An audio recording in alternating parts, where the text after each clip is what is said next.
and faithful in this audience. Thank you. I'm so happy to see you guys were right here at 2 o'clock. Love it. Fantastic.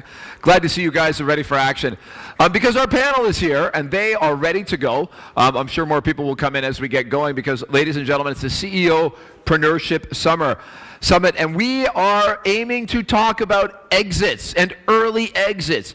People are keen, they get into the business, they want to grow the business, but the exit is something they usually don't plan for very well or execute very well.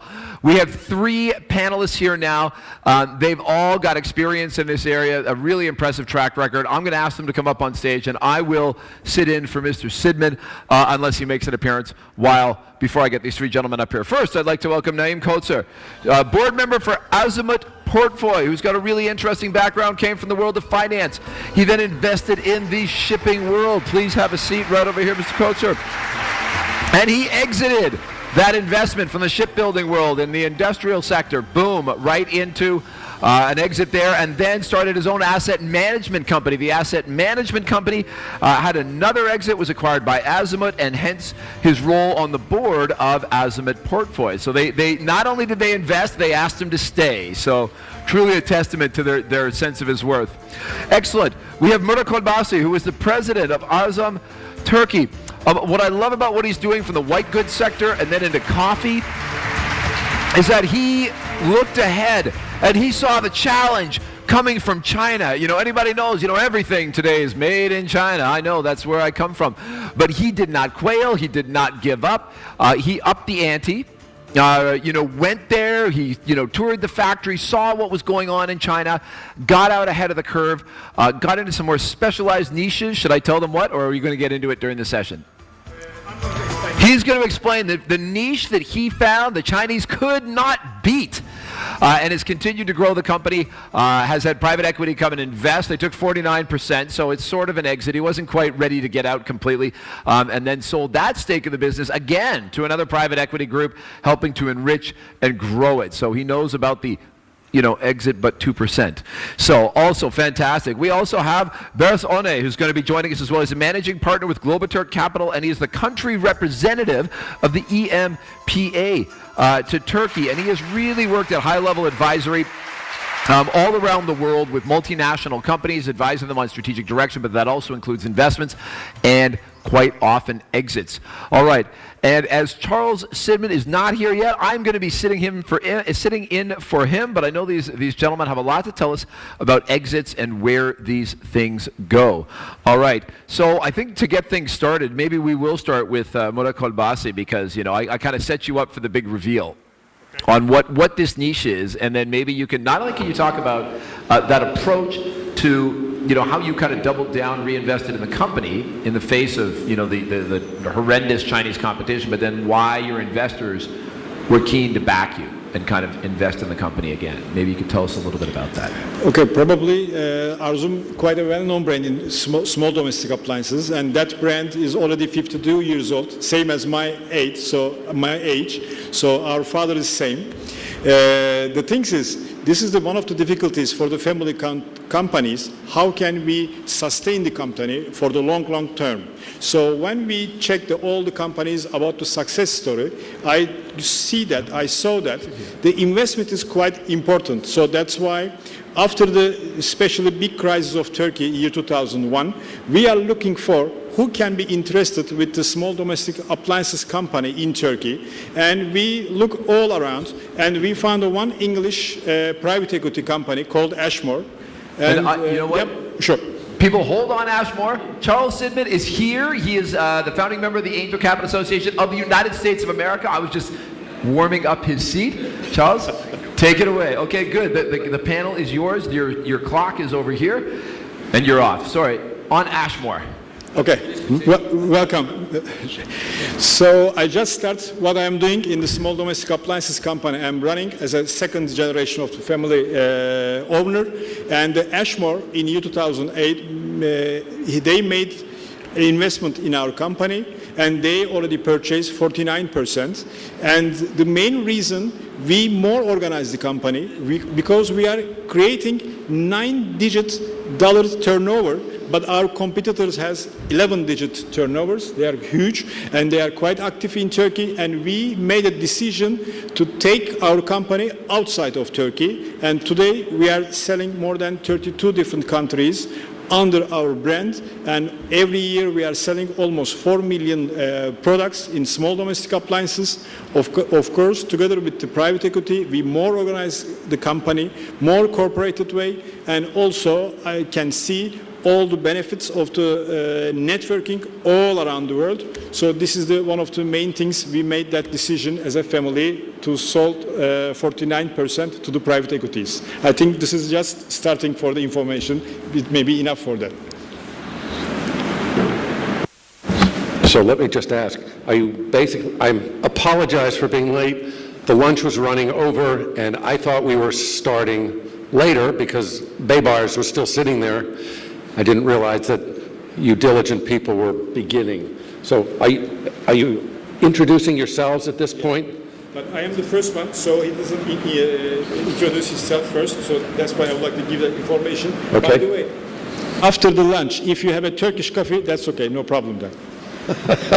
I didn't get my coffee yet. I was reminded that I should be more prompt, so I apologize again.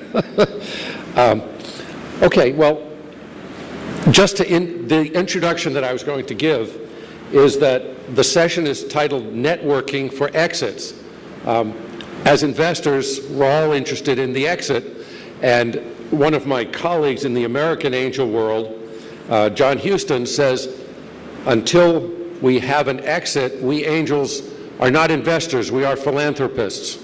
It's only when we get the exit do we become investors. So after these gentlemen introduce themselves, we'll discuss some particular points of exiting as angel investors. So thank you very much, and let's have another introduction, please. Okay. Good afternoon. I am ex-banker and white collar, and in the last 15 years I had two investments, as one is also twice, we can say, as business angel, but immediately we pass the capital venture and we go directly to the private equity. One is industrial, second one is in the finance. It is not like the Arzum case. I sold 100% the total, and I continue actually as a business angel for the small companies.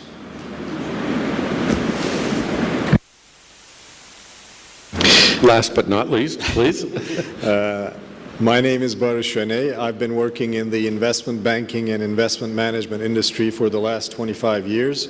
Before that, I was an engineer, turned into finance profession, always on the reputable Turkish investment banks like TSKBs and Yapı Kredi's, and then advisory firms like Deloitte. And over the last 8 years, I've been running my own company called Global Turk Capital. Here we are both advising companies on the sell or buy side when finding investors, and also, apart from the others, investing into these companies together with private equity funds as co-investors. So we are active in the full value chain of investments. I also represent MPIA in Turkey. MPIA is the Emerging Markets Private Equity Association out of Washington, D.C. MPIA's members manage $5 trillion of assets in more than 130 countries. We have been doing a lot with MPIA in Turkey to prosper the private equity asset class. So we are quite active in that sense. Thank you very much. To complete the introductions, I am one of the older angels in my country and probably here. I'm a founding member of the official Angel Capital Association, our national organization, but I'm an unusual angel in that I'm very active around the world. I know that the best opportunities and investors and entrepreneurs are not in any one country and region. I know they're all around the planet. That's why I travel and assist and participate all over the globe. So I started as an angel investor I now run a fund. I'm an advocate for crowdfunding. And really, my passion is entrepreneurial finance. We have different tools and different rule sets for different situations and different investors, but it's all about helping innovators and entrepreneurs succeed and develop and win for everybody. So that's why I was asked to participate and chair this panel. So the first question I want to ask my esteemed colleagues, we are all investors in young enterprises. And whether we invest as individuals, as angels, or whether we invest on behalf of an organization with other people's money, what are some of the important contributions that we as investors can make toward the success of our enterprises and the exit, which is what we're all looking for? So, Okay, actually, I'm more have an experience to receiving the investment, but of course, I do sometimes some angel investment in Turkey. Also, I did twice. The good things is, I think, what I believe, if you make more, let's say, friendship or businessship investment together, so you can create more network to access to the exit. How can you finalize that partnership in a, of course, good manner? And the good things is, from the first day when you are thinking to receive some investment or you want to make an investment to do some company, I think you have to talk about how is your exit strategy and what is your plan for the final day of that investment. I think this is going to be quite good. And if you create some team for the investment, I think it works better. What I feel, what I think. okay. Any of you like to add to that contribution? Yes, I'm also for the team approach. When in the first case, industrial case, the American private equity came to Turkey, they called us family and the friends company. Yes, we were 2-3 founders together. All my life I had this approach, not alone, but with our family or close friends, and starting from scratch some companies. Okay, so the first two comments have been about the team that comes together, the team between the investor and the entrepreneur. Would you like to add to that at this point? Yes, actually, thinking about exit actually starts even before investing. Yes. So angels, I think, or the companies who are invested by angels should always have this in mind. So the ultimate goal actually for any angel or the company that they have invested is exit. In the private equity world, private equity is like the elder brother of angels or venture capital investors, because it usually starts, at least for the emerging markets, it usually starts around $10 million levels. So when you invest as an angel, you have to expect that from angel investing to private equity, there's a huge gap still in the world. Although it's shrinking, it's coming down, but there is still a huge gap. But you need to actually prepare your company to that exit day, and actually for the private equity investor, that's an investment day, and then their exit will continue, obviously. So it's that type of a game or planning. And networking, as you asked, is pretty important. You need to really know who the private equity funds are, players are in the market, so that and what they are looking from a company at that point, so that you can prepare your company towards that exit day in accordance with their expectations, if you're going to sell it to one of the private equity funds, obviously. If not, then you have to look for strategic options and prepare your company that way. Charles, maybe I can add one thing. Please. Barış, when you mentioned about that, because in that time period, in year 2008, Might speak into your phone. yeah, almost I met more than 17 different private equities. Also, of course, they check my company for the future, but also I check them what is their footprint. I mean, how they leave the company, and they are more selling to the stock market or the strategic partner. Also, I double check for that. Just I remember, thanks to Barış, I remember to that, and I would like to share with the all our audience. So diligence happens both ways. I would like to raise the issue that these panelists all have experience with private equity. I'd like to define what private equity is. Exits are not synonymous always with private equity. So as we make initial early investments, we're often angels, we're sometimes venture capitalists. Sometimes the angels then need venture capitalists. Sometimes a company then needs even further money from private equity. But who eventually buys a company? When does the exit happen? It can happen to a larger investor. I think of private equity as a larger investor who themselves want to buy and then later sell. Sometimes an exit happens to a strategic or a financial investor who wants to buy the company to keep it because it synergizes with their core business. In my personal experience, all of my exits have happened to strategic acquirers. Sometimes they have involved venture capitalists after the initial investment, sometimes not. So I've had experience where angels sold out directly to strategic acquirers. I've had experience where angels were followed by venture capitalists who then take the lead in the eventual exit, again to strategic acquirers. So I don't personally have the experience of selling out to private equity. So I'd like to have some comments on, is there a difference between selling to private equity versus selling to a strategic acquirer? Yes, it is exactly my case, as I mentioned on the first word. One was industrial to the private equity. The second one, my finance company, was the strategic investor that you said.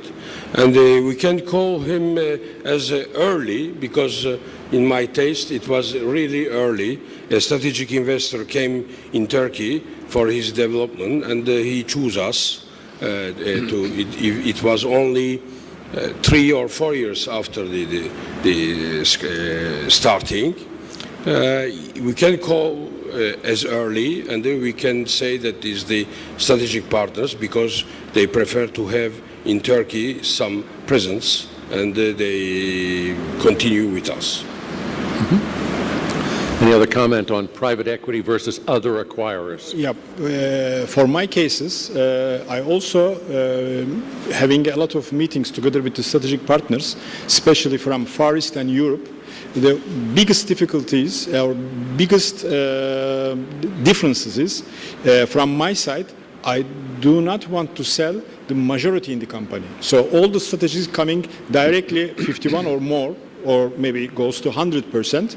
I would like to give only 24% for the 1 seat of 5 or 49% for 2 seats of 5 again.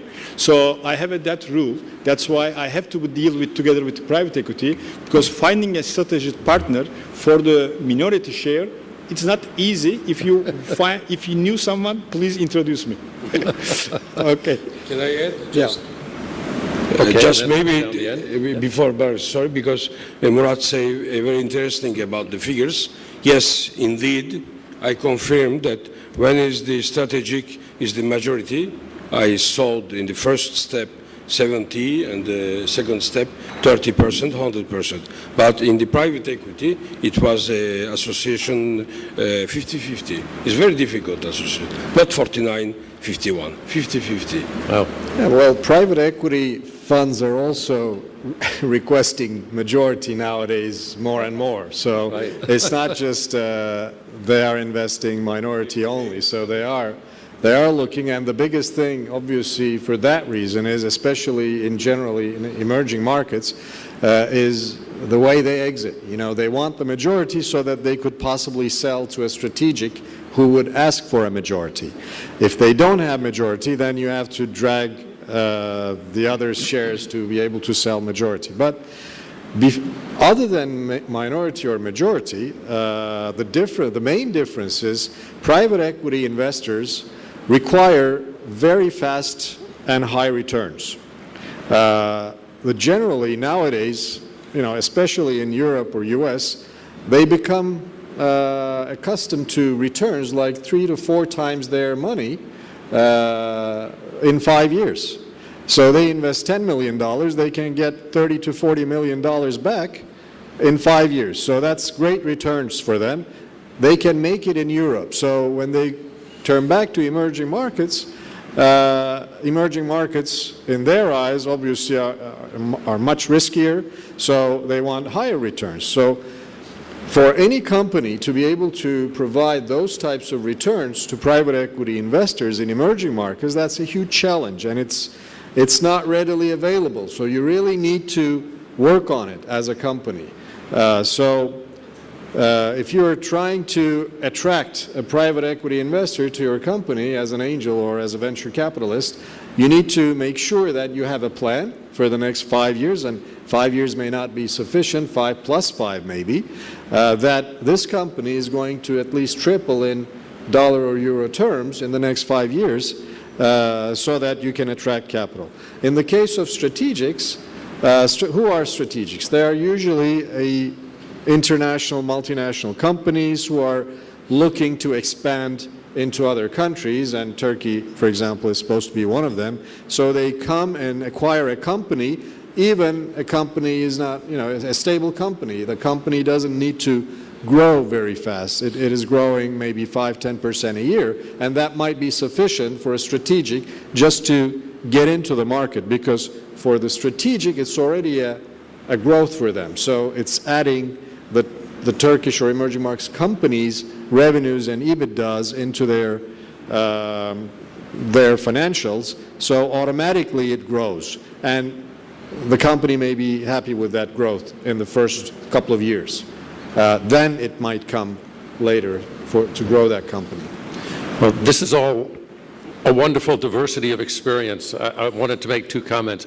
One is, in my experience, from a strategic acquisition, the acquirer usually wants to add the company they're buying, our company, to their product line or their organization, and they see that as filling a missing piece, so it becomes part of their family, and that's a stable situation.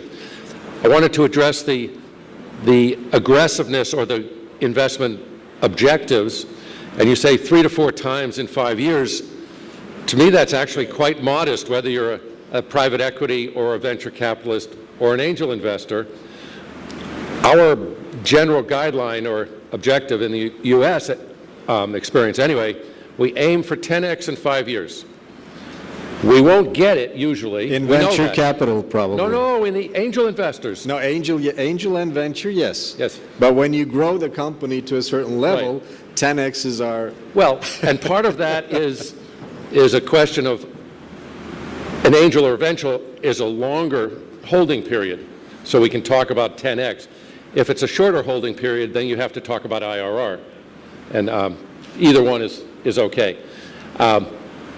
So I don't know that it's all that different, but I have a predisposition to think about private equity as not a stable acquirer, but someone who then wants to buy it and then sell it again. So they're, again, a stage of temporary investor.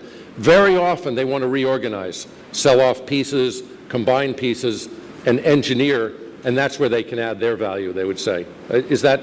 Are you agreeable to that? Yes, I agree. I mean, all private equity funds, when they invest, they actually work with the company. I mean, restructure, re-engineer, as you say, force the companies to buy other companies in the sector so that they can grow faster. So all these things happen when they invest, and that's true. And that's how they get to these higher returns, actually. Right. Okay, there are two more questions. We don't have a lot of time. In fact, we have negative time. But two issues I would at least like to put on the table and we'll discuss as long as our organizer allows. Not long. No? Okay. Well, one issue is we all say that we want the exit. We go in talking about it, but how do we achieve it? And my tentative answer is that's achieved through investor representation and participation in the board. Very important. That's very important. The second question I wanted to at least put before you is how you achieve an exit, and sometimes the acquirer comes knocking on the door. They're interested.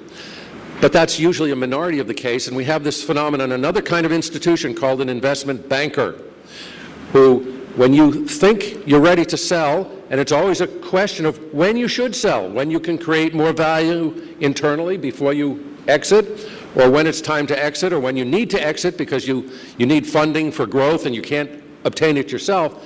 But when you reach that point, you hire an investment banker, and the investment banker then shops you around to dozens, if not hundreds, of potential acquirers, who could include strategics, who could include private equity, et cetera. So any comments about either of these 2 points, which I think are really practically important?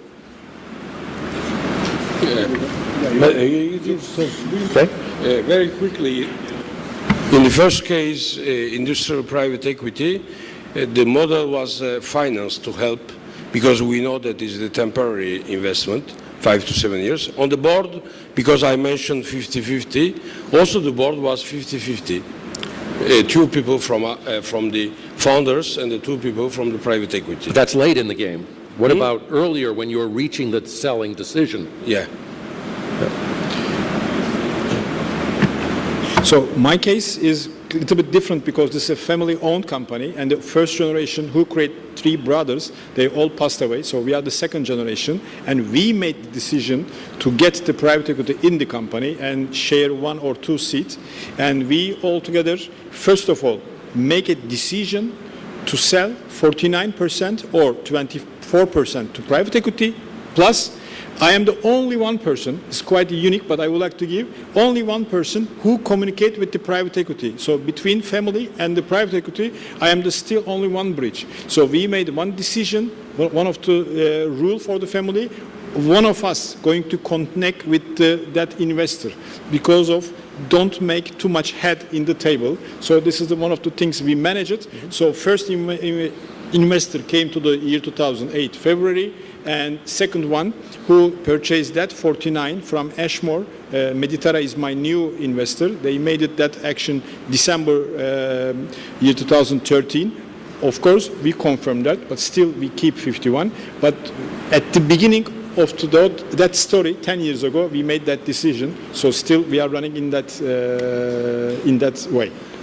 Well, it seems that these are 2 what I would call more special cases, special circumstances, less the general situation of outside money becoming part of the family and then working towards the exit. Is that your experience? Yeah, right. Actually, what you're saying is quite important because when private equity funds invest, they always put someone in the board. That's a given. And that person at the board actually monitors the progress and, guides the investor, guides the company and helps the company towards an exit. So they actually work towards an exit. But in some cases, which is the case for our company, which we have designed it specifically that way, we are active in the boards of these companies once private equity investor invests. Sometimes you need another person in the board between the private equity and the family, like Murat has taken that role in his company, but sometimes that person is not available within the company. Because when you're exiting is very special than a normal M&A. In M&A transaction, you have the seller and the buyer. In an exit, you have the seller, buyer, and the person who wants to stay in the board. I mean, it's a threesome game, not a twosome game. So you need somebody else to really work around, because there could be timing gaps.